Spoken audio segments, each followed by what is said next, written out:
جماعت اہل سنت کی جو ہے 2 سال پہلے ایک میٹنگ کے اندر کہا تھا، الحمدللہ ہم نے دروس شروع کیا ہے۔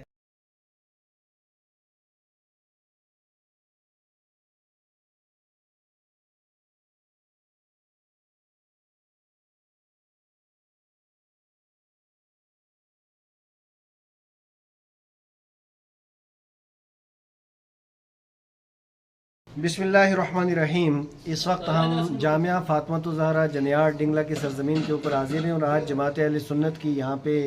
ہمارے ڈسٹرکٹ کے علماء کرام کی میٹنگ تھی، جس میں متعدد امور کے اوپر گفتگو ہوئی، جس میں مکاتب کا سسٹم تھا، مدارس کا تھا، مساجد کا تھا، اور اس کے علاوہ تنظیمی امور کے اوپر گفتگو ہوئی۔ اور آج جو لاسٹ میں ہم یہ متفقہ طور پہ اعلان آپ حضرات کی بارگاہ میں پہنچا رہے ہیں، کیونکہ سوشل میڈیا کے ذریعے اور اس کے علاوہ پوسٹر وغیرہ کے ذریعے اور الیکٹرانک اور پرنٹ میڈیا کے ذریعے آپ تک یہ بات اچھے طریقے سے پہنچ چکی ہے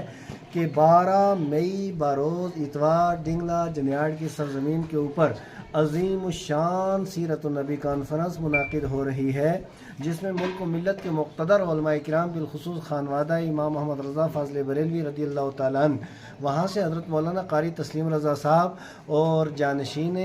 حضور ریحان ملت اور شہزادہ سرکار مفتی اعظم ہند اور وارث علوم حجت الاسلام حضرت مولانا مفتی ارسلان رضا صاحب دامت برکاتہ العالیہ وہ تشریف لا رہے ہیں، اور ہمارے جموں کشمیر کے مشہور و معروف خطیب حضرت مولانا عبدالرشید داؤدی صاحب وہ تشریف لا رہے ہیں، اور ان کے علاوہ بہت سے علماء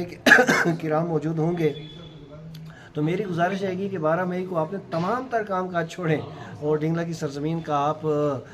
رخ کریں، اور یہاں عظیم الشان کیونکہ منتخب اور متعین موضوعات کے اوپر بڑی اچھی گفتگو ہوگی، بہترین تقریریں ہوں گی، علماء اسلام آپ سے خطاب کریں گے۔ سارے کام کاج چھوڑ کر کے آپ تمام حضرات خود بھی تشریف لائیں، اور جہاں تک ہو سکے ہمارا یہ پیغام آگے بھی آپ نشر کریں، ان لوگوں کو ساتھ لے کر کے آئیں۔ الدال علی الخیر کفاعل ہی، کیونکہ اچھے کام کی راہنمائی کرنے والے کو بھی اللہ تعالیٰ اتنا ہی ثواب عطا فرماتا ہے جتنا اس کے اوپر عمل پیرا ہوگا حدیث پاک کی روشنی میں۔ تو اس لیے میری گزارش ہے کہ آپ بذات خود سننے والے آپ بھی تشریف لائیں، اور آپ اپنے ساتھ کم سے کم 2 ساتھیوں کو لے کر کے آئیں۔ اللہ تبارک و تعالیٰ ہم سب کا حامی و ناصر۔